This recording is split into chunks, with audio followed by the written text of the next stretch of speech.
Morning. Last week, nagturo si Pastor June PJ about love, that love is yun, buti na lang. Andito nga kayo last week. Love is an emotion.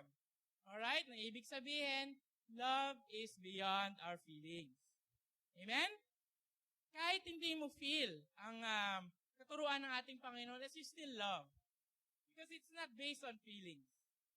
It's based on what God commanded us and wants us to do, which is to love in a way na hindi, unconditional, kumbaga, kagaya niya. Amen ba? Amen. And siguro habang pinapakinggan ninyo yon, siguro may mga napipicture kayo kung anong ibig sabihin ng to love beyond feelings. No? Siguro baka nafe-feel ninyo na or naiisip ninyo, naku, love beyond feelings. Ano kayang ibig sabihin nun? Ibig bang sabihin ba nun kahit na, kahit pag may humihingi sa akin ng patawad, no, ng forgiveness, and hindi ko pa feel, kailangan ko pa rin bang magpatawad? Pwede bang pass muna ako dyan?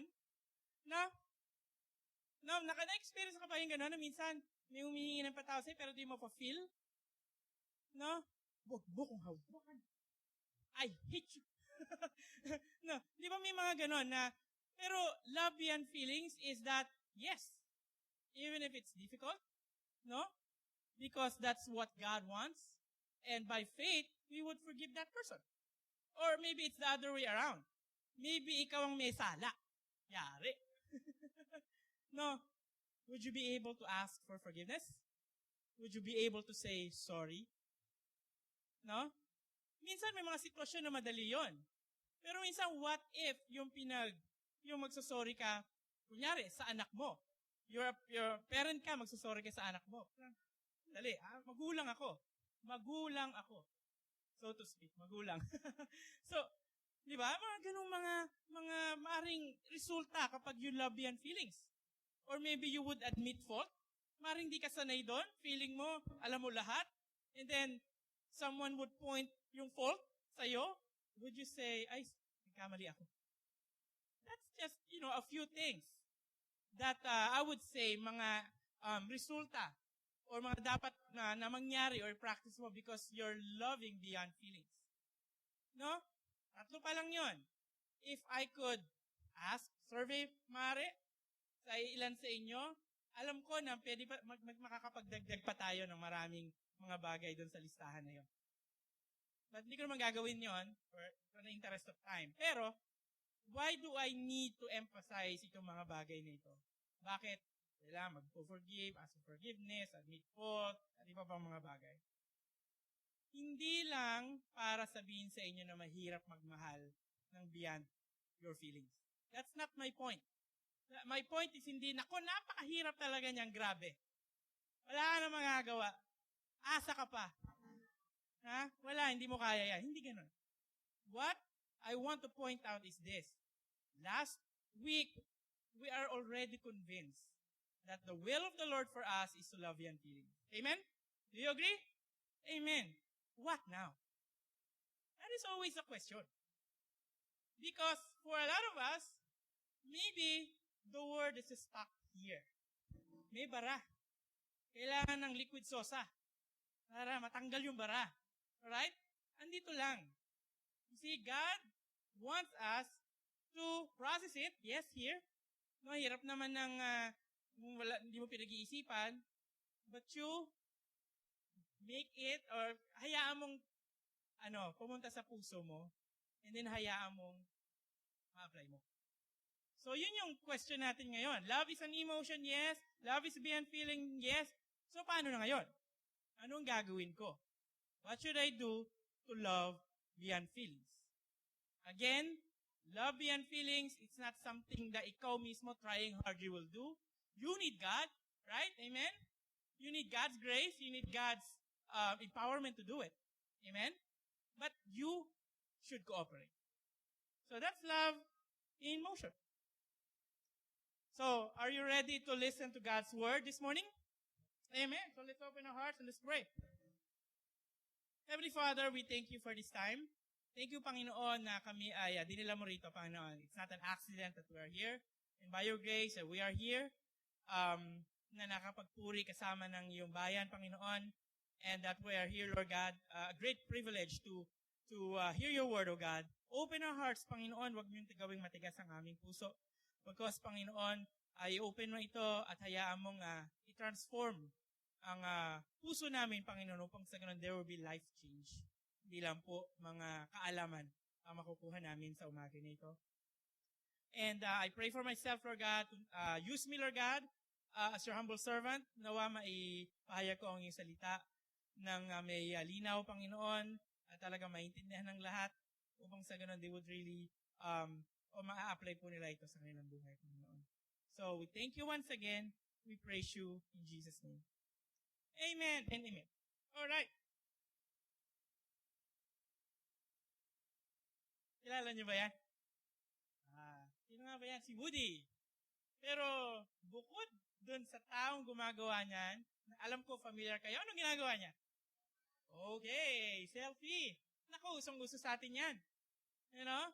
Usong-uso na mula umaga hanggang gabi, no, may mga taong gumagawa niyan, puro selfie yun. Oh, may guilty. Ay, hindi na ako magtatanong kung sino-sino yan, Selfie. Alam ba news? Alam nyo ba? Last year, I think that was around March, there was an article released stating that taking a selfie, sabi ng American Psychological Association, ng pag-take ng selfie is a mental disorder. Yee! Talaga? Tingnan mo yung katabi mo. Mukha bang may tiwang? Ay, baka hindi nagse-selfie. Okay. Yes, that's that. So, yun yung sabi ng article. And may iba't ibang levels daw yan. Hindi ko nasasabihin yung mga levels. Basta sabi nila, merong, borderline. No? Mga 3 selfie lang, ganyan. Merong, medyo malala na nagsa-selfie tapos pinopost sa social media. At merong sobrang grabe na nagtitake ng selfie daw talaga buong araw tapos at least 6 times pina-upload sa social media. Alright? At least, So, yun daw. At ang masakla pa nito, sabi ng article, wala daw gamot dito. Dito daw, walang gamot sa itong. Ang tawag pala sa mental disorder ay selfitis. Okay? Selfitis daw. Okay. So, that's an interesting article.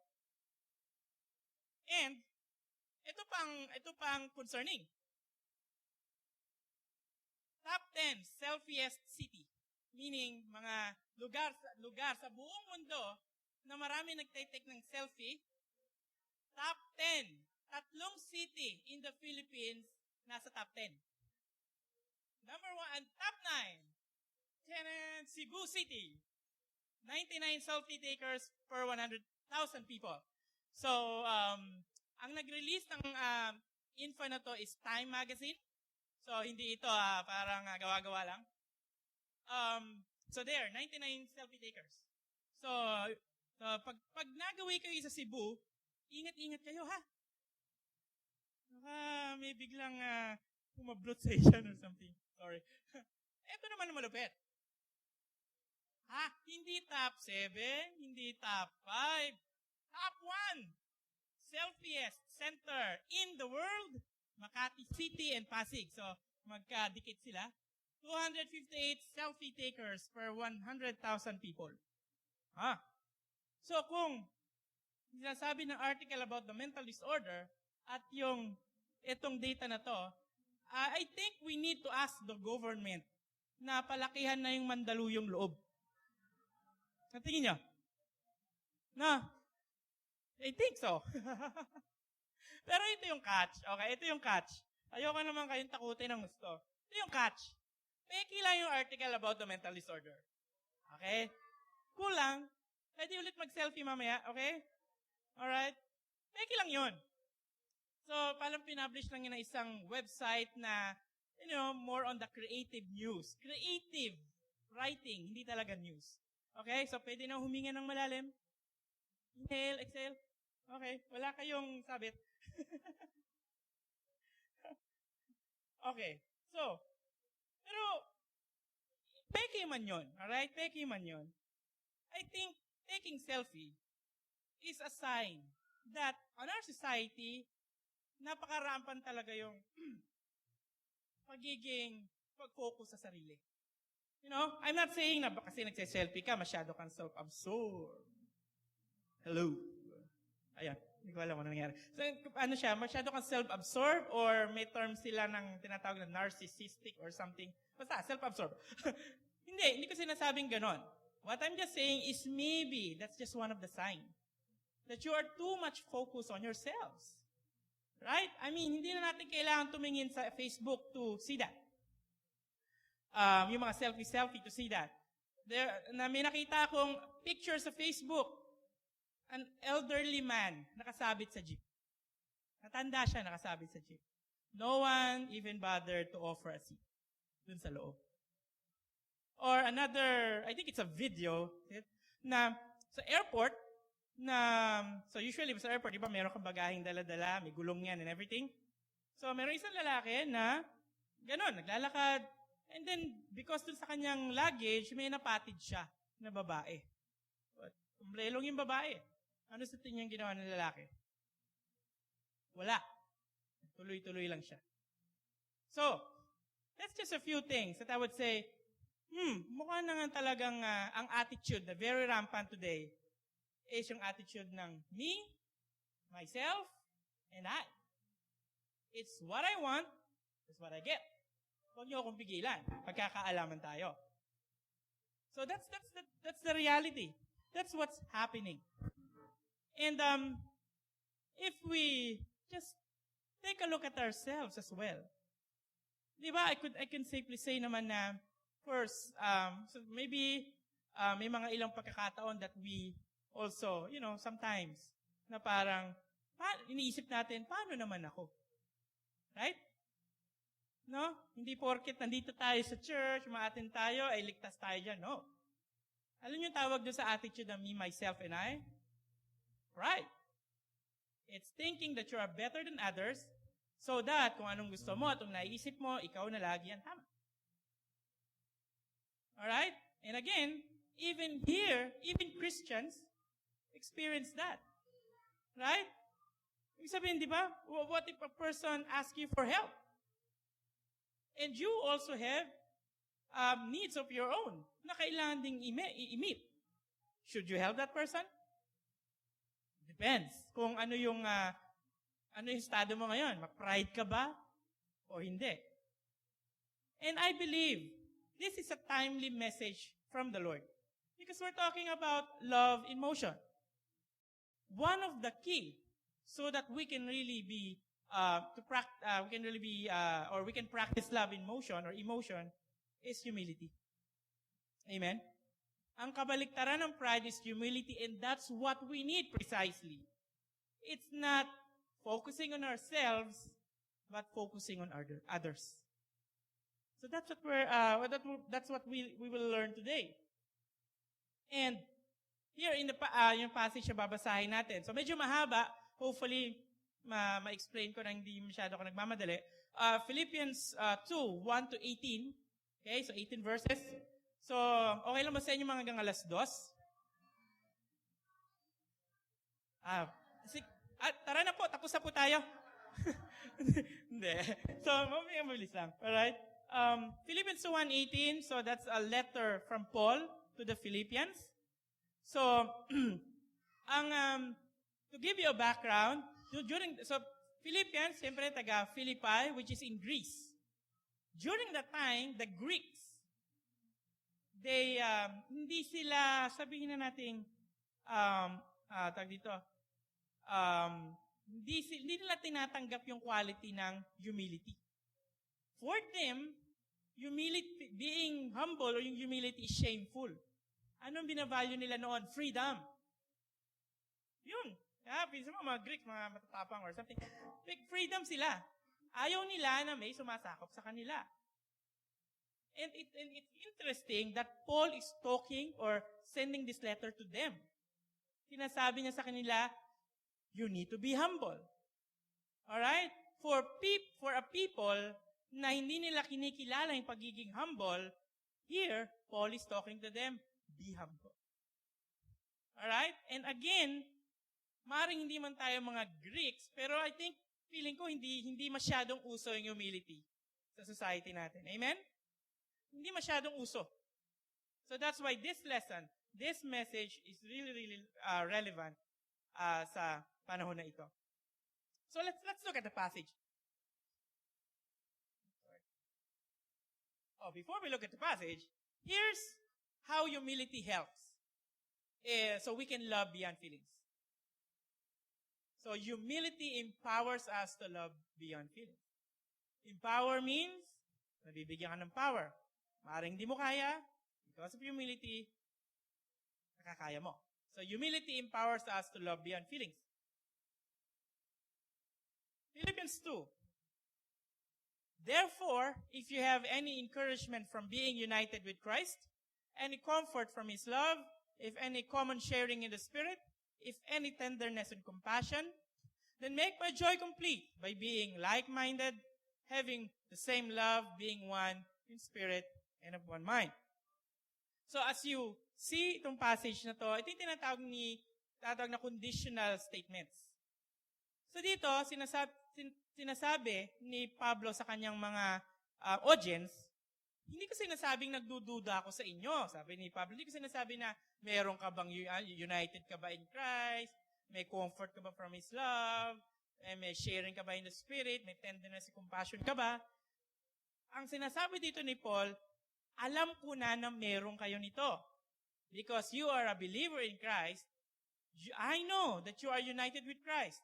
You were saved. You experience the love of God. No? You have the Holy Spirit in you. And you have tenderness and compassion sa bawat isa. Alam ko na yan. Hindi ako nag-e-expect ng sagot sa inyo na, ay, hindi ata. No. And because of that, dahil eto kayo ngayon, then make my joy complete.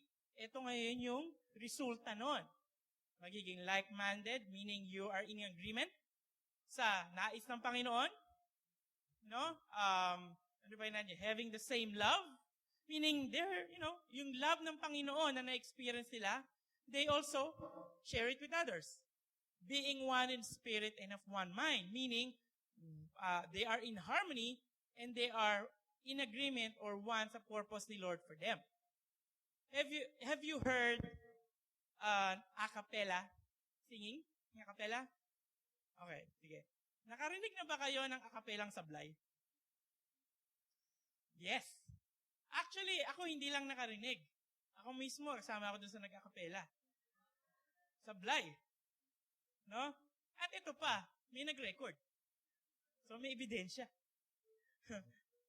Pero, have you ever heard yung acapella naman na sobrang ganda, sobrang tindi? Grabe, napaka-uplifting. So, that's what Paul is saying to them. You should be in harmony. Kayo mga nasa mga Philippians should be in harmony. And you cannot do that by yourself. What do you need? Humility. Alright? You need humility. Okay, let's move on. Let's just pause dun sa point na yon. Verse 3, continue on, do nothing out of selfish ambition or vain conceit. Ano ba yung selfish ambition? Ambition na selfish. Channel 21, grabe. Or vain conceit. Vain conceit, conceit. No, vain conceit is parang, yun nga, masyadong ma-pride. Parang wala nang kwentang magiging ma-pride or something. Rather, ito nga yung term, in humility, value others above yourselves, not looking to your own interest, but each of you to the interest of the others. So it's not selfie. It's not me. I'm not saying na pabayaan mong sarili mo, but it's not just me. It's the other person. That's humility. Right? But then again, sabi ko nga kanina, parang hirap naman. There is a struggle, definitely. Pero, the only way for you to do that, yan yung mga binabanggit na yan yung love. is an emotion, right? Nakikita natin dyan, ganyan yung pag-ibig na hindi lang base sa feelings. Looking for the interest of others, love beyond feelings yan. Doing nothing out of selfish ambition, that's love beyond feelings. But again, ano kailangan mo? You need humility. Why? Why do you need humility in all of this? Kasi it's the only way that you would that you have a mindset na ganito. I need grace as well. You cannot, hindi mo kayang tanggapin yun sa sarili mo kung mapagmataas ka. Right? If you don't need grace, hindi mo kayang mag-consider ng iba. Kasi, sarili ko lang. Ba't ko ba kailangan problemahin na ibang tao? Dami ko na nga problema. Right?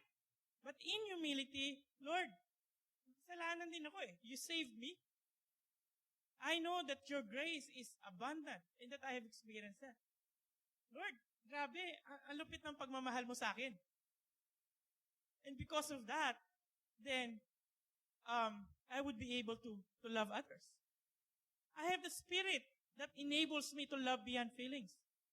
Again, you need humility to consider and acknowledge all of that. Talaga may sa puso mo. If you're prideful na person, even if you're a Christian, if you're prideful, hindi mo marirecognize mo. So, humility empowers us to love beyond feelings. So, kagaya nga sinabi ni Brother John kanina, so, merong muli dun sa muli magbabahagi ng salita ng Panginoon. For the most of you, alam niyo that we have stayed, me, kasama na aking pamilya sa US, for almost 2.5 years. And, so, may perks po. Okay? May perks naman talaga of working sa US. But there are challenges as well. Lalo na kung meron kang 2 anak na naging 3. Okay? So, yon. So, bit ko namin ang 2 naming anak at nadagdagan na kami doon ng isa pa. So, it's very hard to take care of them. Wala pang mga lolo't lola. Di ba? Kaya nga ngayon, hallelujah. Nakapag-date na po kami sa wakas. May lolo't lola na. That can take care of the kids. So, wala kami talaga lahat. And sometimes nakakapag-usap na lang kami ng wife ko, si Milen. Pagtulog na silang lahat, yung mga bata, ano na yun, minsan 12:00 na, 1:00 na. Pagod na rin kami, so parang hindi na kami masyado makakapag-usap.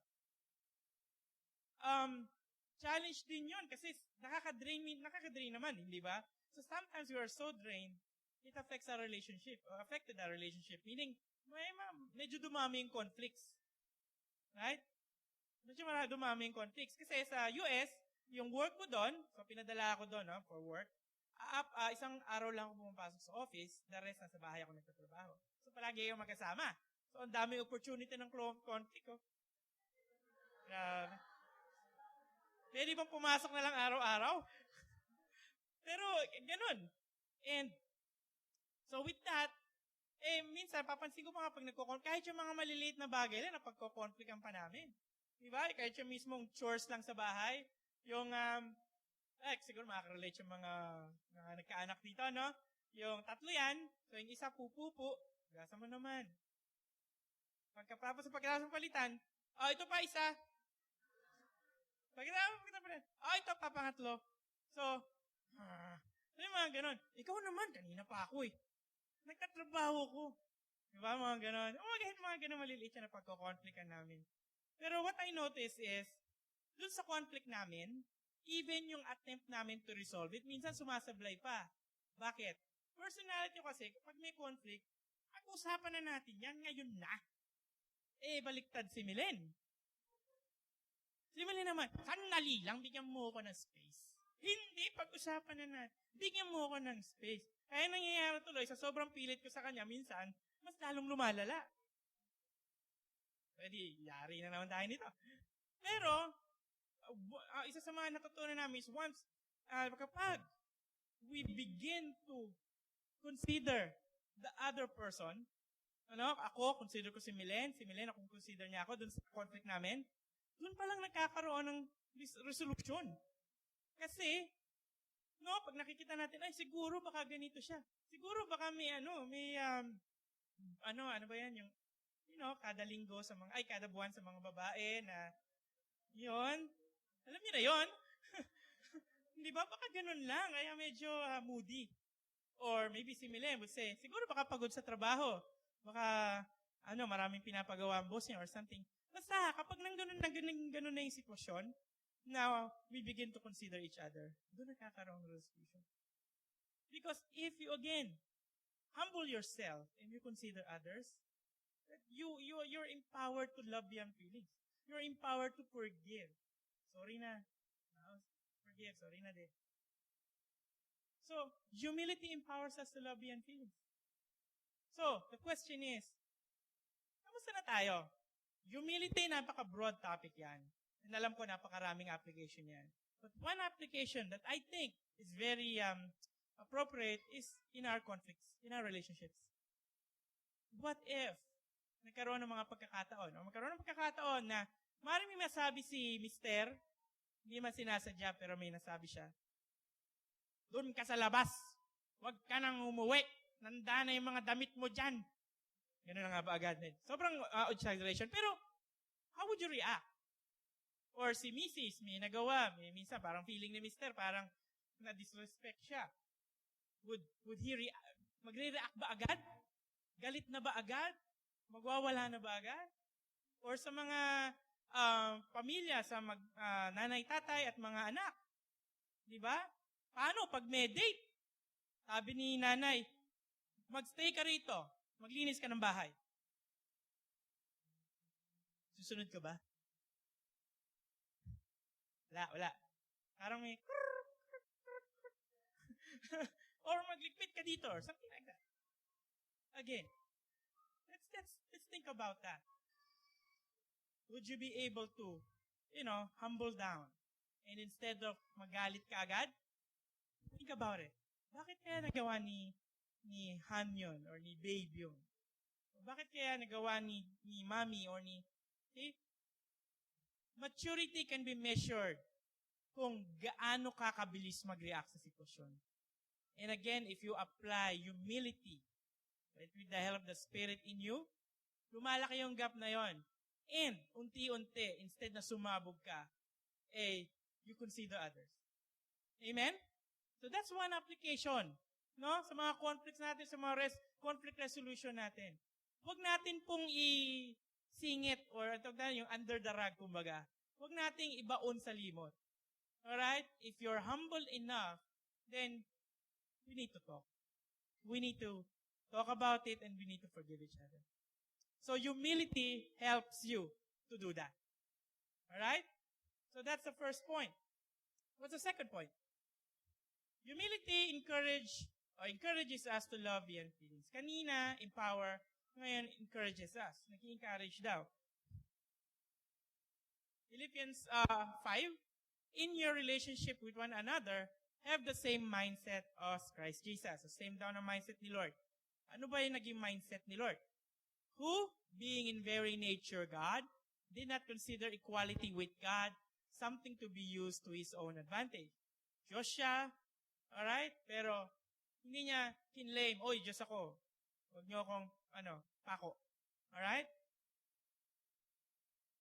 Rather, He made Himself nothing by taking the very nature of a servant, being made in human likeness, and being found in appearance as a man, He humbled Himself, through humility and humble and everything, by becoming obedient to death, even death on a cross. So that's the mindset of Christ. That's the mindset of Jesus. Ever since, nung siya ay pumunta dito sa mundo, He has lived in humility. Saan siya pinanganak, mga kapatid? He is God, He is King, and yet, doon siya pinanganak sa Sabbath. Pwede naman siyang pumilang na medyo matinutuno. In his ministry, He is healing the sick, the needy. Diba? And then, death on the cross. Noong mga panahon na yon, death on the cross, ang pinaka-humiliating death that anyone can experience. And yet, because God, in His humility, He was able to love us and He was able to be obedient kahit mamatay siya sa pinaka-humiliating way of death. And He isn't deserving of that. Wala siyang kasalanan. And yet, dahil sa mga kasalanan natin, He died for us. Well, again, that's a picture of humility. That's a picture of love beyond feelings. And what happened? Nagpakababa ang ating Panginoong Jesus. Therefore, God exalted Him to the highest place and gave Him the name that is above every name, that at the name of Jesus, every knee should bow in heaven and on earth and under the earth, and every tongue acknowledge that Jesus Christ is Lord to the glory of God the Father. So, Jesus humbled Himself down.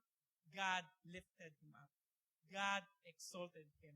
There will come a time that no one can deny the Lordship of Jesus Christ. And the same thing, kaya nakaka-encourage yung humility because we have a model. We have Jesus as our Savior and as a model. Now, when He humbled down, He was lifted up. The same thing with us. Being humble means, or minsan parang baka pwede ka pang maabuso, right? Di ba? Sorry na lang ng sorry. O kaya ako na lang lagi nagso-sorry. Di man lang lumapit. Di ba? So sorry pa, mamaya naman gagawin din ulit. Right? Minsan you can think of that. No? Pero, if you have humility, marirecognize mo yung sandali lang. Even if sometimes parang may ganong pwedeng mangyari, I know that God would lift me up as well. That if God will vindicate me. Na kahit na minsan parang may tendency to be abused, hindi naman, si Lord ang ang magbabayad, kumbaga. Si Lord ang magre-reward. Amen? Hindi ibang tao. God knows what you're doing. And if you're humble, no, sa mga sitwasyon, God will lift you up. So be assured of that because that's what happened. Humility encourages us to love beyond feelings. A few days ago, nakakakwentuhan ko yung daddy ko. Well, wala na siya ngayon dito. Ayun, wala siya ngayon dito sa hall. So, kasi trabaho ng daddy ko noon, driver, family driver. So, marami na siyang napag-workan. At isa sa mga na-work or na nagtrabaho siya ay yung kay Connie Reyes. Do you know Connie Reyes? Sikat yan, no? Artista and also respected Christian. So, nagtrabaho siya as a family driver kay Connie Reyes, sa pamilya niya. So, kinukwento niya yung mga, pumunta daw siya sa taping, kakwentuhan daw niya si Jericho Rosales, mga ganun lang, no? Mga artista, tapos sabi niya si Armida, si John Reyna daw, na pag tinitignan mo sa TV, parang pasungit, ay napakabait daw. Wow, so yung mga experiences niya. Pero habang nagkukwento siya, meron siyang isang experience, sabi ko, caught my attention. Apologize to him. Oh, sandali lang. Talaga? So, Connie Reyes, a respected actress, kilala, a respected Christian, marami siyang influence, said sorry sa kanyang driver.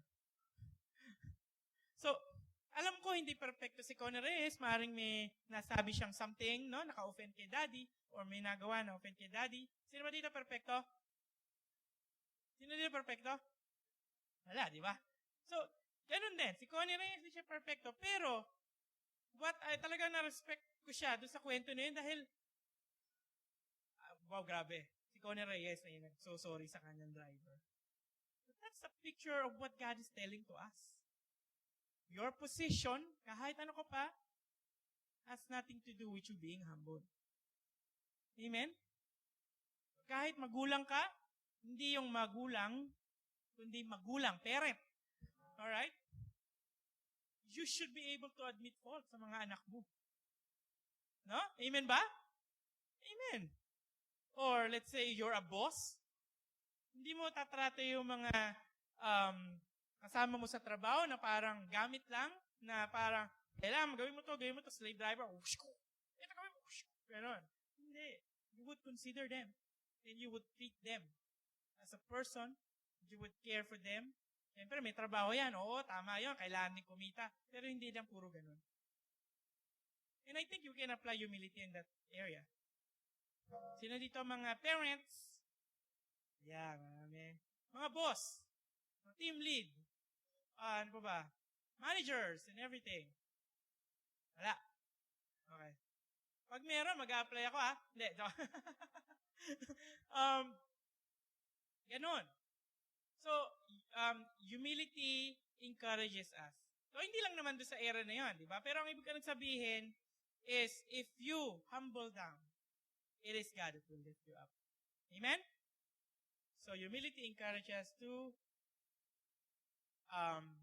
love beyond feelings. And lastly, humility exalts Christ through us when we love beyond feelings. Mahaba-haba, no? I'll give you time to write it down. Humility exalts Christ through us when we love beyond feelings.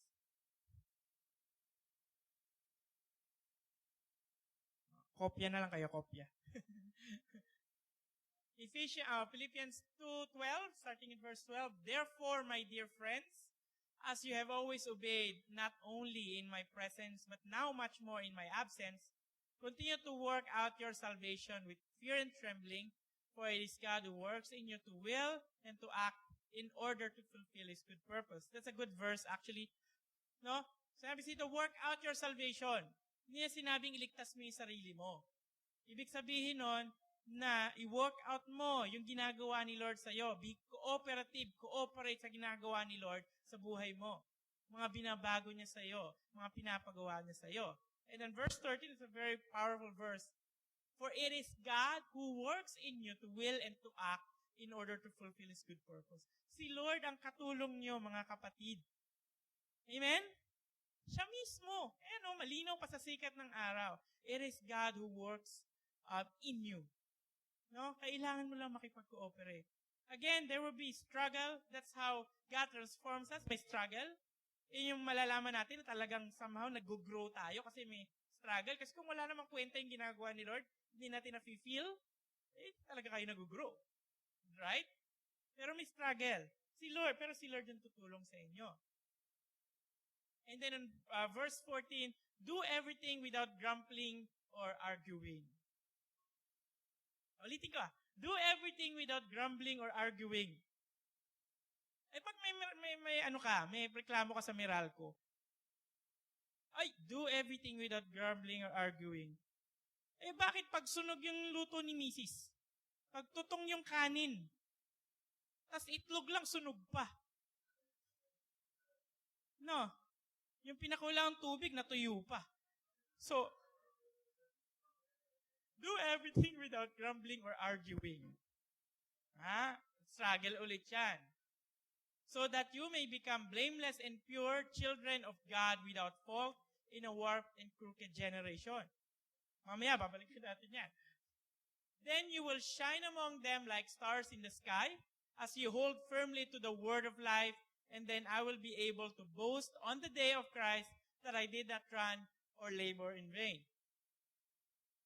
Okay, tapusin na natin hanggang 18. But even if I'm being poured out like a drink offering on the sacrifice and service coming from your faith, I am glad and rejoice with all of you, so you too should be glad and rejoice with me.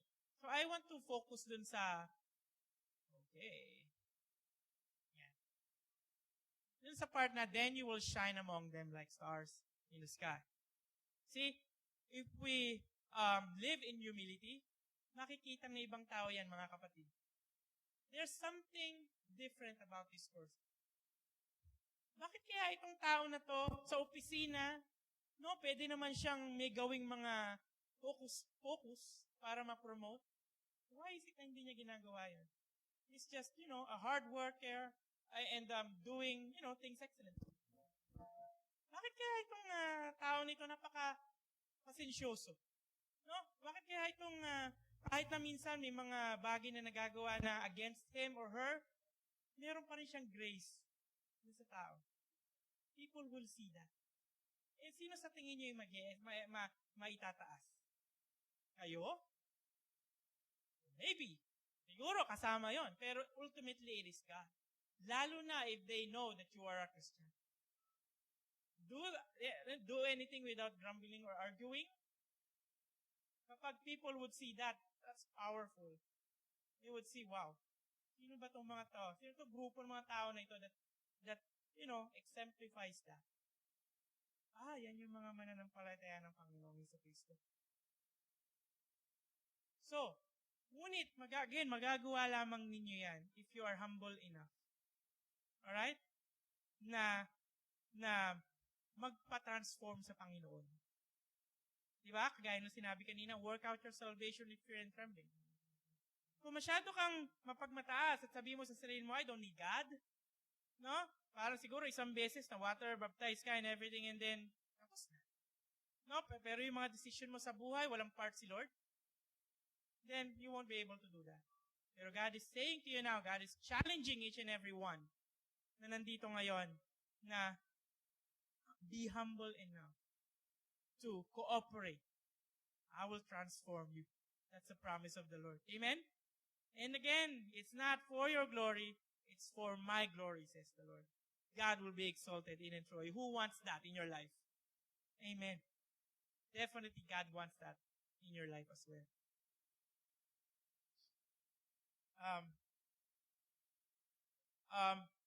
There is an organization. Ewan kung alam niyo yung Compassion International. Alright? So, Mel works there.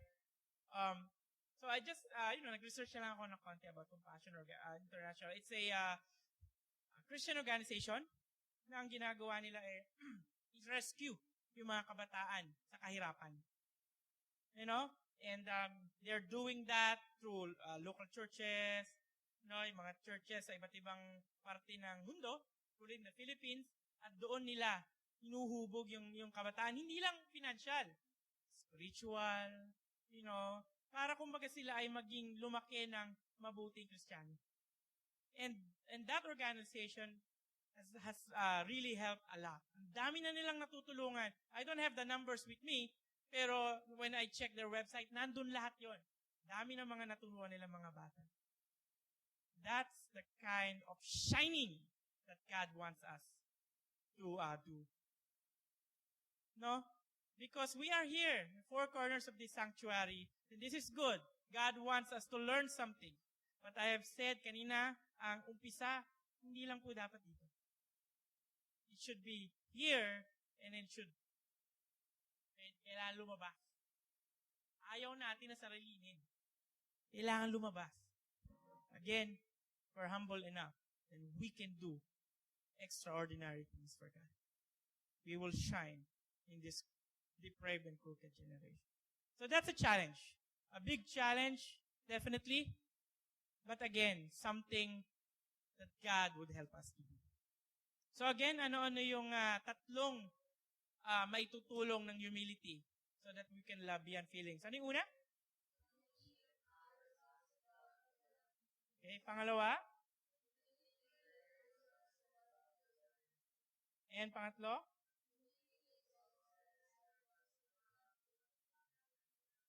Yun. Finally, loving genuinely starts with humility. That's the starting point, mga kapatid. Hindi sarili mong kakayanan. Hindi yung sarili mong talino. Hindi yung mga na-accomplish mo. Hindi yung estado mo sa buhay. Hindi yung selfie mo. When focus on yourself. It starts with humility. It's the only way that you can love beyond feelings. Amen?